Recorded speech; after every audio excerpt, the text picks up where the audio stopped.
way. Look at his direction. Mangum fires to. Gives it to Canada this time, and Squally trying to go off right most on the active roster for Portland State. Mangum steps up. That's batted down, incomplete. This one begins at their own 20, and Mangum with the pitch. This is Trinnaman, Jonah Trinnaman, the wideout. Mangum comes to the near side, a completion to Trey Dye out of the backfield. He's up right near the way there on the right side of the formation. Mangum hands off. Squally Canada today if need be. Right now wearing the 96 at the tight end spot. Mangum swings it out again. Trinnaman watching, so hello LSU defensive line. I know you'll enjoy this game. It's an advantage that LSU has over BYU in that LSU doesn't have an opener this week. So they just over 6 minutes to play in this so far scoreless first quarter. Mangum looked like he wanted to throw downfield and then just swallows it in third and very long. Third down at 19. They give the inside handoff to Squally Canada. Another flag comes out. Canada gets up what was.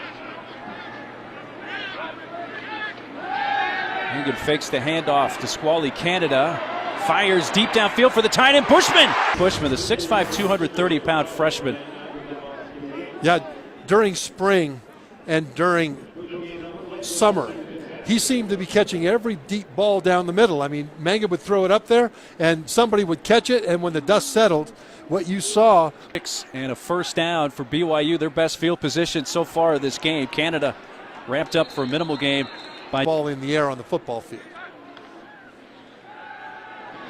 Mangum again rolling out. Fires and a diving. It's another third and long, a third and 18. Mangum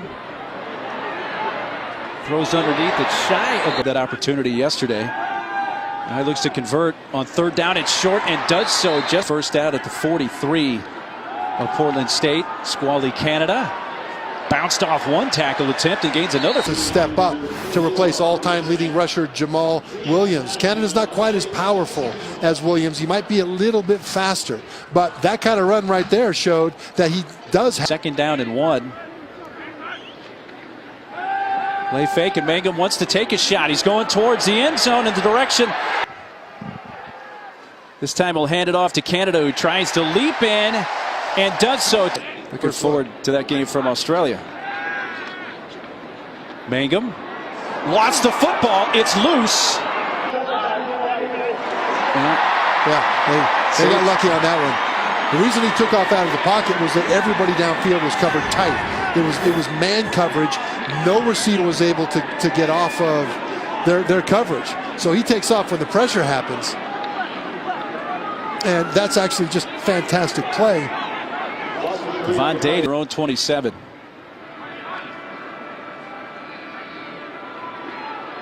Mangum going to take a deep shot. Shumway, actually that's Trinnaman had a hand. So with help from the penalty, very good starting field position for BYU here in the second half. A handoff to Squally Canada, who is the tight end JJ Nwigwe. And a run to the outside. Kavika Fanua, a flag comes flying back near midfield. He's upended. That was too much, and they flagged it. Into the game now, KJ Hall. He goes. Mangum fires across the middle for Bush. The nickname for Bushman, the security blanket, just in his first game. That's my word. Here with BYU. Canada, though, stopped and stood up shy of the line of scrimmage. That's Davond Dade, number 99, big 6'3", 260-pound senior out of L.A. Yeah, he's their best pass rusher, and he was able to come free right at the point of attack. Dade is one of those guys that when big sky play starts to happen will be a terror, because normally the best pass rushers are a lot smaller than he is. There on the FCS level, you've got guys that are 215, 220 pretty quick. But Dade at 6'3", 260, that's an FBS size for a pass rushing defensive end. Watch Fanua, number 44 again. He's in the backfield for BYU.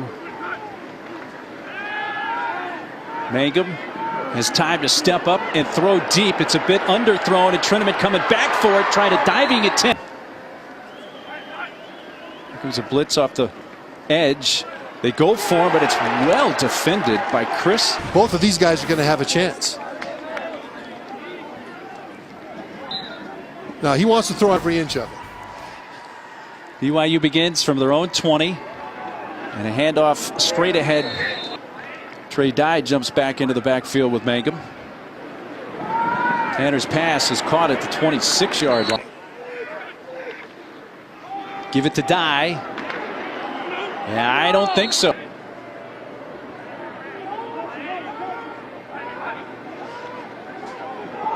The 3rd and 3 call is going to be Mangum. Played by Hall and Mangum. But the reason they had to make it was because everybody else was covered. Look from top to bottom of your screen. There is nowhere to throw the ball for the most part. You've got tight matchup man coverage. And so they had to ad-lib. Mangum had to go out. Fakes the handoff to Fanua. Coming back left. And he's just going to run in the season opener, however. This time hands off to Canada. And Squally squirts through. So after they spot the ball, they do give him the first down. And give it right back to Squally, Canada. Braden El-Bakri, the big 6 foot, 240-pound fullback in there. And he pancakes defensive end Davond Dade. Now Dade is 260 pounds. He doesn't just hit him, he knocks him flat on his back, and Dade came off the field. I don't think he's hurt. I think he is shook up. Remember,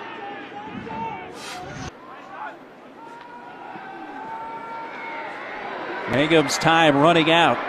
Comes back, given more ground, and just slings it towards the near side out. Canada the first down run for about 5.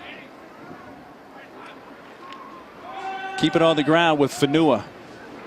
Fanua breaks 3 tackles, gets into the open, drags a tempo for BYU.